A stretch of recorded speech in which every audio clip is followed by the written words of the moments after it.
You open an old shoebox in your grandmother's closet, and beneath the photographs and yellowed letters, there's a small silver object wrapped carefully in cloth that nobody in your family has ever explained. Maybe it is shaped like a tiny box with strange markings pressed into the metal. Maybe it is a candlestick that only comes out once a year, on a night nobody can name, lit quietly and put away again before morning. Or maybe there is no object at all, only a name, a place, or a fragment of a sentence your grandfather said once and never repeated. Something that slipped out at a funeral, or over a holiday dinner and was never mentioned again. For millions of families around the world, that is exactly how hidden Jewish ancestry first appears. Not as a headline or dramatic revelation, but as a loose thread nobody ever thought to pull. Some households carry that thread with quiet pride, telling the story openly around the dinner table, half history and half family legend. Others bury it so deeply that even the people carrying it forward have no idea it is there, folded into habits, phrases, and customs that lost their original meaning generations ago. And for many people, the thread remains completely invisible until a DNA test returns with a percentage that matches nothing they were ever told about themselves growing up.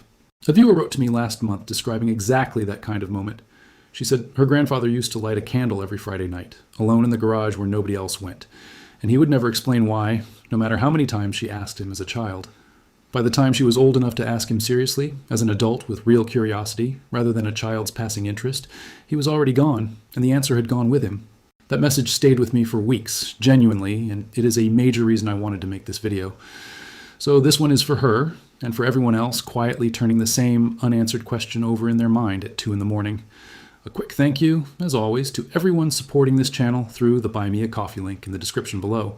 That support genuinely funds the research time these deep dives require, including hours spent reading academic papers and searching genealogy archives that never appear directly on screen. I do not take that support for granted for a second. Today, we are going through 5 of the clearest signals that Jewish ancestry may exist somewhere in your family tree without anyone ever telling you directly. Geography, surnames, genetic science, inherited medical patterns, and finally, the small cultural habits passed down quietly without anyone naming where they originally came from. Before we go any further, I want to say the most important sentence in this entire video clearly, so it has enough room to sink in before everything else. A DNA result can identify genetic markers associated with Jewish populations. It cannot, by itself, tell you that you are Jewish. Jewish identity is not simply a genetic category. It is a matter of religion, community history, and lived practice. And under traditional Jewish law, identity generally passes through maternal descent or formal conversion, neither of which can be measured by a saliva sample. So if something in this video resonates with you, if a surname, location, or unusual family habit lines up with your own history, treat it as a doorway rather than a verdict, because that is genuinely what it is. The first clue is not written in your DNA at all. It is written on a map, and it is often the easiest place to begin, because paper records usually survive longer than family memory. Ask yourself honestly, where did your family actually live before they crossed an ocean? Jewish communities did not scatter randomly across the globe over the centuries. They clustered, generation after generation, in specific, traceable, and well-documented regions. If your family's roots pass through one of those regions, the possibility becomes meaningfully more plausible. The largest of these communities, both historically and today, is the Ashkenazi world. Ashkenazi Jews descend from communities that formed along the Rhine River in Germany and France around the 9th and 10th centuries, before gradually migrating eastward across hundreds of years into Poland, Lithuania, Belarus, Ukraine, Hungary, Romania, and the wider Baltic region. By the early 20th century, the overwhelming majority of the world's Ashkenazi Jews were concentrated across Eastern Europe, living in towns and cities whose names repeatedly appear in immigration and family records. So if your paper trail leads back to Krakow, Lodz, Vilnius, Minsk, Kiev, or Odessa, that is a genuine geographic clue worth researching further, not something to dismiss automatically as coincidence. But Ashkenazi history is only one branch of a much larger tree. There's another major current running through Jewish history that receives far less attention in casual conversation: the Sephardic and Mizrahi world. Sephardic Jews trace their roots to Spain and Portugal before the expulsions of the late 15th century violently scattered them across the Mediterranean. They rebuilt communities in Morocco, Algeria, Tunisia, Libya, Egypt, Greece, Turkey, and the wider Balkans, and later moved into the Netherlands, Italy, and parts of South and Central America. The first Jewish community to settle permanently in what became the United States arrived in New Amsterdam in 1654. They were a small group of Sephardic refugees who had fled Portuguese Brazil after Portugal retook the colony from the Dutch. Mizrahi Jews, meanwhile, take their name from a Hebrew word meaning Eastern. These communities never passed through Europe at all. They maintained long and often unbroken roots in Iraq, Iran, Yemen, Syria, Lebanon, Egypt, and other parts of the Middle East and North Africa, carrying ancient Levantine ancestry across generations without ever joining the European diaspora. Geographic research for Sephardic and Mizrahi families becomes more difficult here, because many families moved through the Ottoman Empire and carried surnames that sound Turkish, Greek, Arabic, or Spanish, rather than recognizably Jewish. So if your family traces back to Izmir, Salonika, Istanbul, or Rhodes, that location alone may be a meaningful Sephardic clue, even when no surname like Cohen appears anywhere in the family tree. And then there is the story almost nobody outside genealogy circles has heard, the crypto-Jewish thread, arguably the most fascinating and least understood part of this entire subject. After Spain issued the Alhambra Decree in 1492, followed by a similar Portuguese order several years later, hundreds of thousands of Jews were forced to choose between conversion, exile, and persecution. Many chose conversion rather than abandon their homes, property, professions, and communities. These converts became known as conversos, and a meaningful number continued observing Jewish customs secretly behind closed doors, sometimes for generations and sometimes for centuries without interruption. Their descendants spread throughout the Spanish and Portuguese colonial world.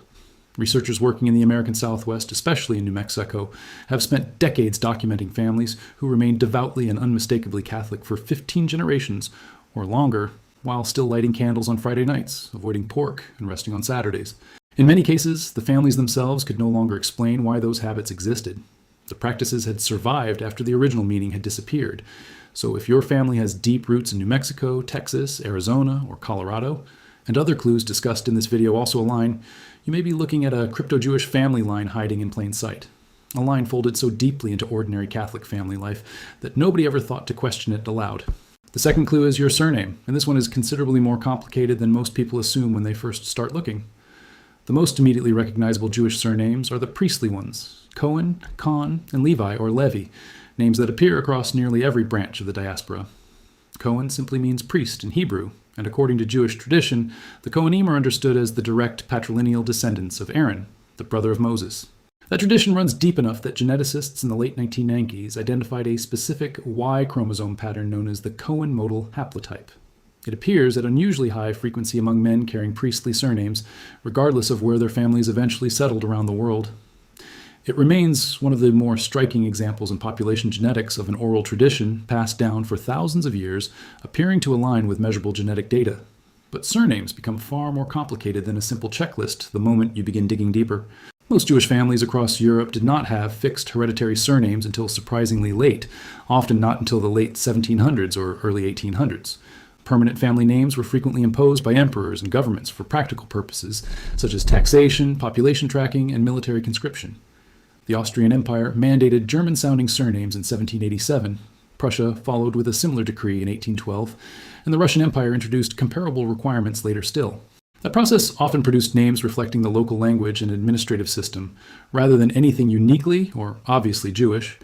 Among Ashkenazi Jewish families, watch for occupational names such as Schneider, meaning tailor, Kramer, meaning shopkeeper, and Cantor or singer, connected to leading prayers. There are also geographic names tied directly to cities or regions, including Berliner, Wiener, and Prager. A large group of ornamental names appeared during the mandatory naming era, including Goldberg, Rosenberg, Silverman, and Feinberg. Patronymic surnames ending in Witz or Owitz, such as Horowitz, Rabinowitz, and Berkowitz, are another common pattern worth recording. Sephardic surnames follow a very different history and often connect directly to Spanish or Portuguese places, including Toledano from Toledo or Romano from Rome. Other Sephardic and Mizrahi names were formed from Hebrew or Arabic roots, including Ohana, Benzaken, and Abecassis. Many of these same surnames later reappeared among crypto-Jewish descendants throughout the Americas, sometimes altered, translated, or shortened enough to avoid attracting unwanted attention. Here is the caution worth sitting with, because it matters more than many people want it to. Plenty of these names are also carried by families with absolutely no Jewish ancestry whatsoever. Goldberg could belong to a Jewish family, a Lutheran family, a Catholic family, or someone with an entirely different background. A surname sitting alone on a page proves nothing by itself. What matters is the combination of evidence. The surname beside the geography, the historical period, migration records, religious documents, and every other clue you can gather. If a name in your tree appears on one of these lists, do not assume the conclusion from that detail alone, but do not dismiss it automatically either. Write the name down and trace it backward as far as the surviving historical records will allow. Now, let's get into what the actual science can and cannot tell you, because this is where the greatest amount of confusion usually begins. If a commercial DNA test returns a percentage specifically labeled Ashkenazi Jewish, that result tends to be relatively reliable. The reference population used to build that category is large and extensively studied, and centuries of relative isolation created a distinctive genetic signature that often appears clearly in the data. Sephardic and Mizrahi ancestry is unfortunately a very different situation. Most major testing companies still do not have equally strong or well-developed reference populations for either community. Your results may therefore appear as an unlabeled combination of Southern European, North African, and West Asian ancestry, without one clean Jewish category attached. If your family history includes Spain, Portugal, North Africa, or the wider Middle East, and your results show that exact kind of blended regional signature, the combination itself may be an important clue, even when the testing algorithm does not identify it clearly. The science has simply not developed equally for every Jewish population yet. What is genuinely fascinating, and rarely discussed outside academic genetics, is that multiple independent studies have found shared Levantine ancestry across Ashkenazi, Sephardic, and Mizrahi communities. That shared origin points broadly toward the ancient Levant, including the territory of modern Israel, the Palestinian territories, Lebanon, Syria, and surrounding regions. Y chromosome research following paternal lines has found substantial overlap between Ashkenazi and Sephardic populations, reinforcing the existence of a shared Near Eastern origin across communities separated geographically for well over 1,000 years. But there is a twist inside this research that almost nobody outside genetics circles ever hears about. A widely cited 2013 study led by geneticist Martin Richards examined mitochondrial DNA, which passes through the maternal line from mother to child across generations. The researchers concluded that roughly 40% of major Ashkenazi maternal lineages traced to ancient European ancestry, rather than directly to the Near East. That suggests many founding women of Ashkenazi communities were European in origin, while a significant portion of the founding paternal lines traced back predominantly toward the ancient Levant. The paternal and maternal branches can therefore point in different geographic directions inside the same community in the same extended family history. That is not a contradiction. It is what real human populations look like after centuries of migration, conversion, settlement, and intermarriage layered together over time. Jewish ancestry is rarely one clean and uninterrupted line running directly backward through history in the way people sometimes imagine it. It is a mosaic assembled slowly from several directions across more time than most surviving family trees can document. So if your DNA results return a mixture of Middle Eastern, Southern European, and Eastern European ancestry layered together, do not immediately dismiss the combination as noise or a testing mistake. That exact mixture can be consistent with real Jewish ancestry, even when the testing company never places one simple label over the entire pattern. The fourth clue is medical, and families frequently overlook it because almost nobody thinks to connect a health history with a genealogical question. Certain inherited genetic conditions appear at substantially elevated rates in some Jewish populations, especially among Ashkenazi Jews. A documented family history of one of these conditions can therefore be a meaningful clue worth investigating, even when nothing else about the family's known history seems to point toward Jewish ancestry. Tay-Sachs disease, Gaucher disease, Canavan disease, and familial dysautonomia all occur at significantly higher frequencies among Ashkenazi Jewish populations than among the general population. Gaucher carrier rates are often estimated near 1 in 15, Tay-Sachs near 1 in 27, and familial dysautonomia near 1 in 31. Those frequencies are unusual enough to become relevant when the same condition repeatedly appears across one identifiable side of a family. There is also an elevated rate of certain BRCA1 and BRCA2 founder mutations worth understanding.